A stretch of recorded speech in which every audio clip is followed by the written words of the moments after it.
For the last 6 years, the Communications Ministry has failed to furnish the Communications Committee of Parliament with audited accounts of the NCA and other agencies under the ministry. This development has forced the committee to suspend the consideration of the 2022 budget estimate for that ministry. According to the minority, the action of the minister is a breach of the law, insisting the situation will not be allowed to persist. At a press conference, Deputy Ranking on the committee, Samuel Nate George, said the committee would only resume sitting upon receipt of the audited accounts of the agencies under the ministry. The committee, Mr. Speaker's Committee on Communications, was tasked to meet with the Ministry of Communications and Digitalizations this morning to consider their estimates. However, a preliminary objection was raised by one of our members arresting the process, the honourable member for Brumpungu, the honourable Abed Nego Bandim, to arrest the process on the back of the fact that the minister had failed to comply with certain portions of her own Agencies Act, the NCA Act, Section 23, and I'll read for your purposes. Section 23 of Act 769 says annual reports and other reports. The board shall, within 1 month after the receipt of the audit report, submit an annual report to the minister covering the activities and operations of the authority for the year to which the report relates. The annual report shall include a report of the Auditor General and shall be submitted in the form and contain the information set out in the schedule to this Act. The minister shall within 1 month after the receipt of the annual report submit the report to Parliament with a statement that the minister considers necessary. And it is telling that from 2015, 2016, 2017, 2018, 2019, and 2020, the ministry had not brought any such report. For those of you who remember, during the minister's vetting, the MP for Asawasi, Honorable Muntaka Mubarak, asked her specific questions about annual reports of the NCA, and she said some of those reports were already in the custody of the House and will be laid before the House.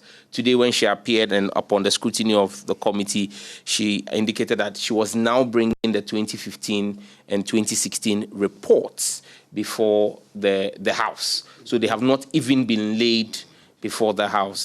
For us, we thought that that was in stark contradiction to what she had said at the vetting committee. Deputy Minority Whip Ahmed Ibrahim also indicates that the move is necessary to compel the ministry to account for what has been happening in that sector. He also adds the move was necessary to safeguard the public purse and must not be seen as an obstruction of government business. You may recall that the National Communication Authority in 2017-2018 came very hard on some media houses with the view that they were not law compliant. So it is surprise to this committee that the NCA and the Minister for Communication, who closed down a number of radio stations, has failed to comply with their own law of accountability. It's on that note that we send this strong signal from the Committee on Communication today. You came, this minister came, you closed down a number of radio stations, the committee must know. And we can know only when we receive the annual report and the audited account of the NCA. You came, you said you have renewed about C54 and 50 or so in the 2021 budget, 2022 budget.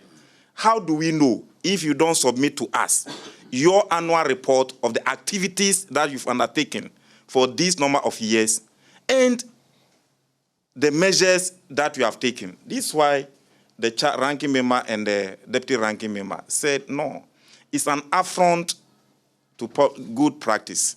And the law itself, the NCA law itself, has been breached.